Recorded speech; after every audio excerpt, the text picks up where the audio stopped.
अब बताओ तुम कौन हो और चेयरमैन की बेटी बनकर क्यों आई हो? मैं वीरभद्रपुर से हूँ। पापा का नाम नागेश्वर है। जो सोचते हैं उसे कर दिखाने में उनसे ज्यादा जिद्दी कोई नहीं। भले ही तुम लोग भीख मांगो या फिर सड़क पर रहो, लेकिन मैंने जो सोचा है वही करूंगा। मैं यूएस में पढ़ाई कर रही थी, तभी पापा को हार्ट अटैक आया और मैं इंडिया आ गई।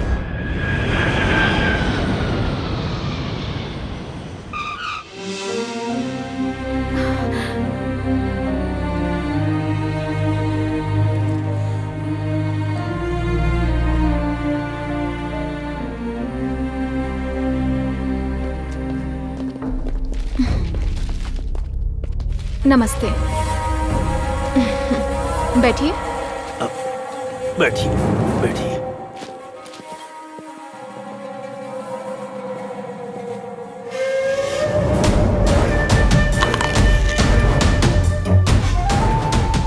फिर मिलेंगे अंकल। उस बात का मतलब बाद में पता चला। हम सोचे थे कि हम शादी नहीं करेंगे, काहे कि जिंदगी झंड बा फिर भी घमंड बा, लेकिन पहली बार तुम्हें देख के लगता है तुमसे शादी कर लूं बाबू। मुझे तुमसे शादी नहीं करनी। तुमको एक कहानी सुनाऊं? एक बकरी कसाई के पास जाके कहती है कि मैं बहुत मासूम हूं, मुझे मत मारो, प्लीज प्लीज मुझे छोड़ दो। लेकिन वो कसाई बहुत ही बेरहम था। उसी वक्त छुरी से उसे खचाक से काट दिया। मोरल ऑफ द स्टोरी क्या है पता है? उस बकरी की भाषा को कसाई नहीं समझा। अगर तुम्हारा किसी से प्यार हुआ तो उसका खून करके तुमसे शादी कर लूंगा। बाय। मुहूर्त निकलवाओ ससुर जी। सासू माँ, अब हम चलता हूँ।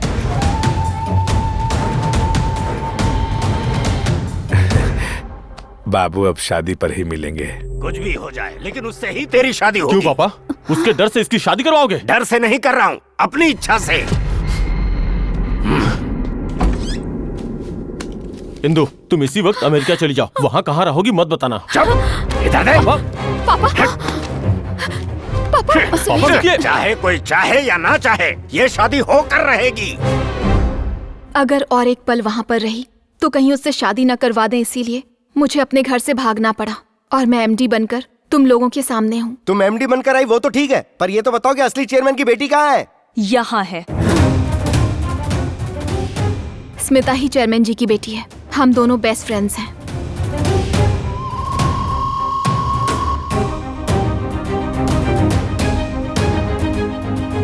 Sorry madam. बदतमीज कहीं के, ये सब करते हुए तुझे शर्म नहीं आती?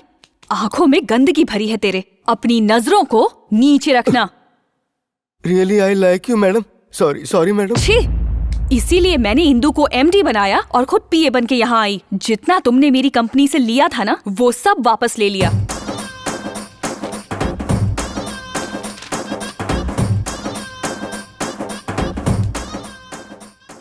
इंदु यहाँ पर है, ये बात रवि यादव को नहीं पता। तो फिर से जो लोग लेकर गए थे वो लोग? वो इंदु के पापा के भेजे हुए लोग थे। सोचा जब तक इसका पासपोर्ट नहीं मिल जाता ये यहाँ सेफ रहेगी, लेकिन उन्हें पता लग गया। तुम्हारे इतना मजबूर करने पर भी मैंने तुम्हें अवॉइड किया। मैं तुम्हारी फीलिंग समझती थी पर जाहिर नहीं की। तुमने मुझे वाइफ का नाटक करने को कहा तो गुस्से में एक्टिंग की कि कहीं रवि यादव की वजह से तुम मुसीबत में ना पड़ जाओ। मैं तुमसे बहुत प्यार करती हूँ। I love you Kalyan. I love you, बाबू। भाई, इसे कहाँ फिट करूं? पीए कुमार राज को बुलाओ। हाँ राव साहब, हम जानते हैं कि हम औरत लोग के लिए और पॉलिटिशियंस के लिए कितना फायदेमंद हो। हमरे जैसन एक्सपीरियंस को अपने पास रखोगे तो खुदे लाइफ में ऊपर जाओगे, इसमें कोनो शक नहीं। लेकिन हमरे जैसन छोटा पौधा को बड़ा वृक्ष बनाने में रवि यादव की फैमिली का हाथ है सर। और अब फल आप खाना चाहते हो सर, ये तो गलत है। आपको डबल सैलरी दूंगा, 2 BHK वाला फ्लैट दूंगा। ऑफर नहीं चाहिए सर, हमको हमारे काम की बस इज्जत चाहिए। इस घर के किचन से हमको जो भी चाहिए हम उठाकर खा लेते हैं सर, जानते हैं। चाहो तो 1 लाख और दे दूंगा। आपको हमारी बात समझ में नहीं आ रहा का? अरे आप कुछ भी ऑफर दोगे लेकिन हम रिश्ता को तोड़ नहीं सकते, नहीं तोड़ सकते।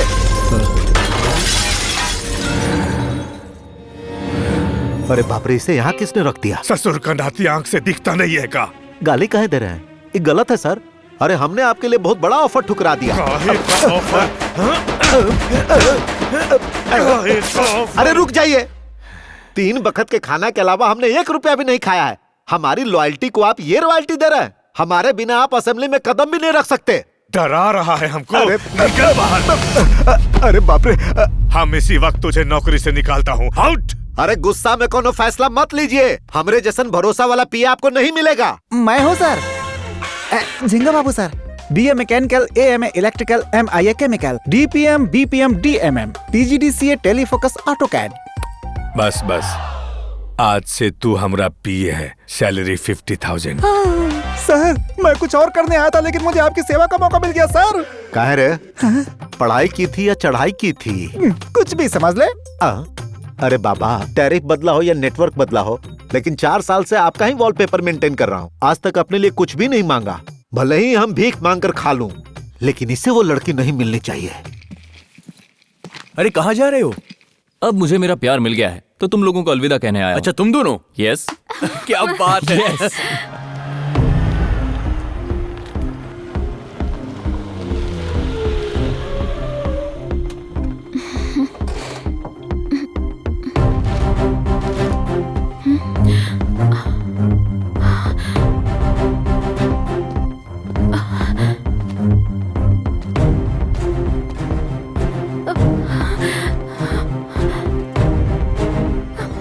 सॉरी इंदु, मैं जानबूझकर तुम्हें यहाँ लाया हूँ। अंकल, आपके लोगों को पीट कर और भगाकर बिना शादी किए आपकी बेटी को यहाँ लेकर आया हूँ। प्यार करके शादी करने में कोई दिक्कत नहीं होती अंकल। मैंने खुद अपनी बहन की लव मैरिज करवाई है, वो भी अपने बेस्ट फ्रेंड से। लेकिन बाद में समझ में आया कि माँ बाप को पहले ना समझाकर मैंने बहुत बड़ी गलती कर दी थी। वो तो माँ बाप मान गए, वरना वो जिंदगी भर रोती रहती। अंकल, उस दिन पापा के खिलाफ जाकर बहन की शादी करने की हिम्मत तो आ गई, लेकिन एक पल के लिए भी मैंने माँ और पापा की फीलिंग्स के बारे में नहीं सोचा था। और वही गलती मैं अपनी जिंदगी में दोबारा नहीं करने वाला। आपके आशीर्वाद के बाद ही आपकी बेटी से शादी करूंगा। तुम मुझे पसंद आए, तुम में इंसानियत है, लेकिन मुझे पोजीशन चाहिए। इस पूरे जिले में हमारी ही बड़ी जमींदार फैमिली है। नाम है, पैसा है, लेकिन पद नहीं है। MLA बनकर असेंबली में कदम रखने का सपना था मेरे पिताजी का। 4 बार चुनाव में खड़े हुए, लेकिन हार गए। उसी दुख में मरते वक्त हमारी फैमिली से कोई एक MLA जरूर बनना चाहिए, ये कहकर मुझसे वादा ले लिया। उसके लिए मैं भी मैदान में कूद पड़ा, अपने बेटे को भी खड़ा किया, लेकिन जीत नहीं पाए। पूरी जायदाद खत्म हो गई, बस उधारी बची। और आखिर में मेरे अपने लोगों के सामने मूर्ख साबित हुआ। फिर भी मुझे गम नहीं है। पिताजी को दिया वादा पूरा किए बिना मैं मर न जाऊं, सोचकर डर लगता है। फिर रवि यादव ने खुद ही मेरी बेटी का हाथ मुझसे मांगा। भले ही मैं MLA ना बन पाया, लेकिन MLA का ससुर तो कहलाऊंगा। किसी जमाने में किसी को किए हुए वादे का सम्मान आपकी बेटी से ज्यादा है ना? अगर तुम्हारा प्यार इतना महान है, तो तुम MLA बनकर मेरी बेटी से शादी कर लो। ये आप क्या कह रहे हैं? मैं MLA कैसे बन सकता हूँ? अभी के अभी रवि यादव से राजीनामा दिलवाना, बाय इलेक्शन करवाना और उससे जीत पाना इम्पॉसिबल। उससे मुझे कोई मतलब नहीं। देखो, अगर तुम MLA बनोगे तो तुम्हारी शादी करवाऊंगा, वरना उससे शादी करवा दूंगा। वो बुरा इंसान है, अच्छा है, इससे मुझे कोई मतलब नहीं। MLA है, इतना काफी है। शादी की तारीख फिक्स है, दूल्हा MLA होगा। वो तुम होगे या वो होगा, ये तुम डिसाइड कर लो।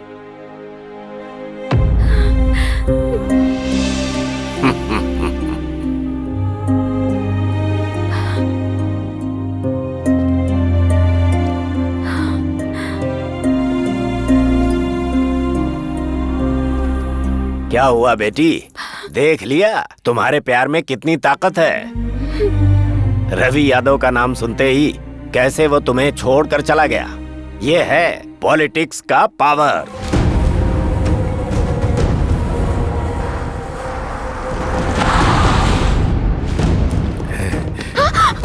हम सुने हैं तू किसी से प्यार करती है। कौन है?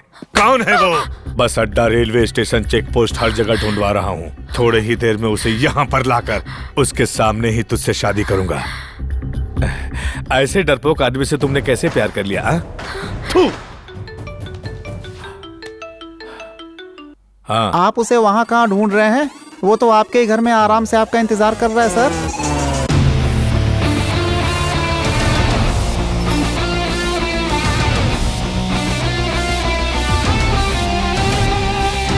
वो डरने वालों में से नहीं है, डराने वालों में से है। चलो चलो।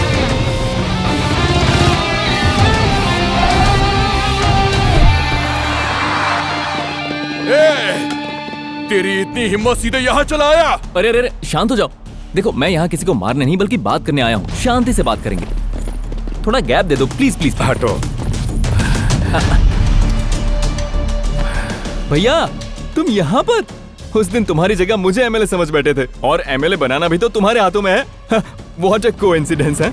मुद्दे पर आओ। वो क्या है ना भैया, मेरी लव स्टोरी तो आपको पता चल ही गई होगी। अब नागेश्वर जी ने कहा है कि अगर मैं एमएलए बन गया तो वो अपनी बेटी की शादी मुझसे कर देंगे। अगर आप राजीनामा दे देंगे तो मैं एमएलए बनकर उससे शादी कर लूंगा। इतनी सी बात है। पहले सर को चाय पिलाओ। क्या कहा तूने? मैं राजीनामा दे दूं तो तू एमएलए पद जीत जाएगा बाबू। हाँ भैया, मैं जीत जाऊंगा। तुम्हारा यहाँ खड़ा होने का कोई चांस नहीं है, ना ही साथ देने वाला कोई साथी है। तू कैसे जीतेगा? बस एक बार आप राजीनामा तो दे दीजिए सर। ओए, बकवास बंद कर। दिमाग खराब हो गया है क्या? हमरे राजीनामा देने से तू कैसे जीतेगा? तुमको यहाँ पर 4 वोट भी नहीं मिलेंगे। मेरे लिए आप इतनी सिंपैथी क्यों दिखा रहे हैं? जीतना ना जीतना तो मेरी किस्मत है। वैसे आप कह सकते हैं कि मुझे 4 वोट भी नहीं मिलेंगे, लेकिन असलियत तो मैदान में उतरने के बाद ही पता चलेगी। देखिए किसका फोन है। हाय इंदु। अरे नहीं, ऐसी कोई बात नहीं है। मैंने समझा दिया है और वो भी सहानुभूति दिखा रहे हैं। अगर मैं प्यार के लिए मैदान में उतर सकता हूँ तो क्या वो प्यार के लिए मैदान छोड़ नहीं सकते? Okay darling, bye bye. आपके सामने ही भाभी को चुम्मी दे रहा है, आप इससे बात क्या कर रहे हो भाई? कॉलर तो टपका दो इसे। हमेशा बराबरी वालों को मारते हैं, इसको मारेंगे तो अपना स्टेटस नीचे आ जाएगा।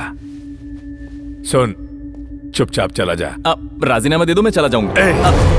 तुझे देखकर एक तरफ मुझे गुस्सा आ रहा है, दूसरी तरफ हंसी आ रही है। इससे पहले दिमाग खराब हो, तू चला जा। ओके भैया, अब मैं समझ गया हूँ, मैं चलता हूँ। रुक, क्या समझ गया? छोड़ो ना भैया, मैं समझ गया ना, मैं चलता हूँ।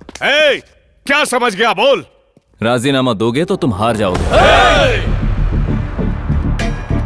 हम हार जाएंगे? अगर राजीनामा देने के बाद तुम लड़ोगे तो तुम हार जाओगे, ये बात तुम जानते हो। और इसी बात का डर है इसे, क्यों? सच कहा ना? मेरे सामने खड़े होकर जीतना तो दूर, मेरे सामने खड़ा होना ही नहीं चाहते, और यही मेरी सबसे बड़ी जीत है। अभी मार डालता हूँ तुझे। अरे मार डालो भैया, तुम्हारा डर भी तो बाहर आना चाहिए ताकि तुम्हारे लोगों को पता चले। बहुत ही सिंपल है भैया, आपके राजीनामा करने से मैं जीत गया तो इंदु से मेरी शादी हो जाएगी। हार गया तो मैं खुद इंदु की शादी इनसे करवा दूंगा। हाँ, इसका कहना तो ठीक है सर। मैडम जी को आप पसंद नहीं थे, इसलिए वो घर से भाग गई थी। कहीं शादी के बाद इसके साथ भाग गई तो लेने के देने पड़ जाएंगे। उस बेइज्जती से बचने के लिए इसकी बात मान लीजिए। अगर आप राजीनामा देकर इलेक्शन में जीत गए तो मैडम की नजरों में हीरो बन जाएंगे। उसके बाद आप देखिएगा सर, इसका पत्ता खुद ही कट जाएगा। हम राजीनामा दे रहा हूँ तुमको जिताने के लिए नहीं, तुम्हारी सोच गलत है ये साबित करने के लिए। वाह, थैंक्स भैया, तुम इतनी आसानी से मान जाओगे ये मैंने सोचा नहीं था। इसलिए एक सेल्फी हो जाए, एक ऑटोग्राफ। थैंक्स भैया।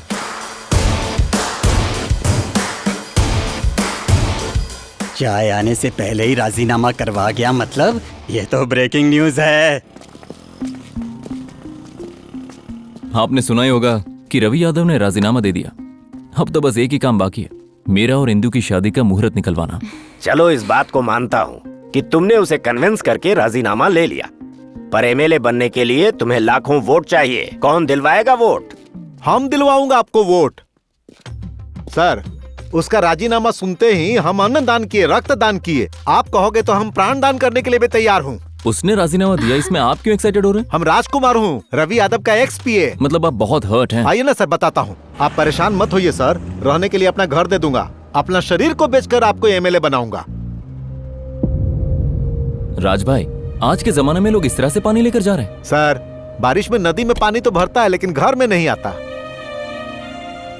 चलो चलो चलो बैठो। हाँ, आराम से। राज भाई, हाँ यहाँ स्कूल ट्रांसपोर्ट तो बहुत ही अच्छा है, लेकिन स्कूल में बुक्स और यूनिफॉर्म नहीं है। ये लोग स्कूल नहीं जा रहे हैं, फैक्ट्री में काम करने जा रहे हैं। मतलब यहाँ स्कूल नहीं है? होते हुए भी यहाँ के लोग पैसों के लिए बच्चों को काम पर भेजते हैं। इन गरीबों की भूख से ही रवि यादव का बिजनेस चलता है यहाँ पर सर। इस तरह से बच्चों की जिंदगी बर्बाद हो जाएगी। उनके बारे में बाद में सोचिएगा, अभी अपना लव मैटर का सोचिए। कल है नॉमिनेशन है, बहुते काम है अभी। धन्यवाद सर।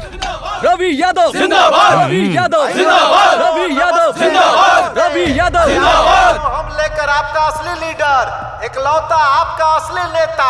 इनको देखिए, ये है। सुनो, कैमरा यहाँ घुमाओ।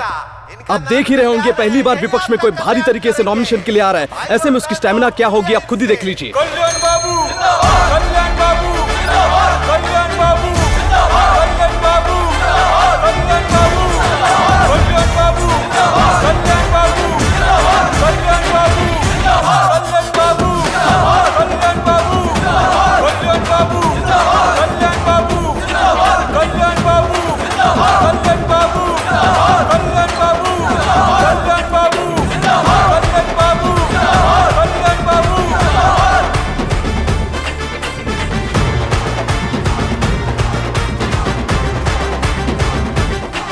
हाँ, और भाई सुरेश, हाँ, सब ठीक? हाँ ठीक है। अच्छा राधा, क्या पूछना है बोलो। सर सोचा था आप कार या वैनिटी से आएंगे, लेकिन आप इतने सिंपल हैं कि रिक्शे से चले आए। राधा, एक बात मैं बताना चाहूंगा, मैं यहाँ पर ऐश और आराम के लिए नहीं हूँ। मैं पॉलिटिक्स में इसलिए आया हूँ ताकि मैं अपनी जनता को सही राह दिखा सकूँ, और यही मेरा संकल्प है। अगर खून बहे तो कांटा निकाल लूंगा, अगर चोट लगे तो पत्थर हटा लूंगा, अगर बारिश हुई तो भीग जाऊंगा, लेकिन वो महंगी कार में घूमता है क्योंकि उसका टारगेट है पैसा और मेरा जनता। आप बात बात पर जनता की बात करें, लेकिन आपके पीछे तो एक भी जनता नहीं है। 100 की शुरुआत भी 1 से होती है दोस्त। मेरी जनता मेरे पीछे नहीं, बैलेट बॉक्स के अंदर है। पेड़ की ताकत जड़ों में और जड़ें भूमि में होती है। नदियाँ कितनी भी उछाल मार लें, लेकिन मिलती है समुद्र में। अगर वो नदी तो मैं समुद्र, अगर वो पेड़ तो मैं भूमि। मुझे लगता है ये फिल्म में कुछ ज्यादा ही देखता है सर। आप लोग हमारे लिए तुरंत चले जाएं। हमारे आतिथ्य को स्वीकार कीजिए। राज भाई, हाँ। जरा इन पर ध्यान दीजिए। ठीक है जी, मैं चलता हूँ, बाद में मिलूंगा। पहले आप चाय तो पीजिए। आप यहाँ पर 2 कैंडिडेट्स को देख रहे हैं। इन्हें देखकर लग रहा है कि वीरभद्रपुर में कौन जीतेगा, इस बात पर बहस छिड़ने वाली है। ये हमसे बहस करेगा? इन्हें प्रपोज कौन कर रहा है? हम कर रहा हूँ जी। यहाँ पे साइन कर दीजिए। ओम साईं राम। जो सपोर्ट करेंगे उसकी यहाँ एक साइन चाहिए। बाहर कौन है? यहाँ कोई नहीं है। क्यों रे झिंगा बाबू, सपोर्ट करने वाला कोई नहीं मिला तो नॉमिनेशन मिलेगा ही नहीं। मैं हूँ यहाँ।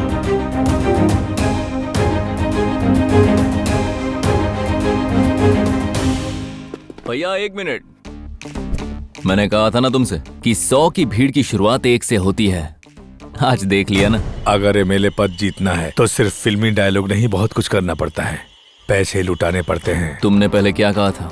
अब अपनी आंखों से देख रहा है ना क्या हो रहा है। मीडिया का फोकस अब मेरे ऊपर है और अब यही कंटिन्यू होगा। राज भाई, आगे की बात आप करें।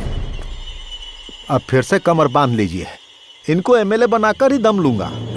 इतने सालों तक एक पीए एक लीडर के पीछे रहकर कैसे चलाता है तो तुमने देखा, अब आगे रहकर कैसे नेता को बनाता है ये मैं दिखाऊंगा। अपने मूंछों पर ताव दीजिए। ये मूंछें तो कम है ना? अरे ये तो फैशन है। फिर ठीक है।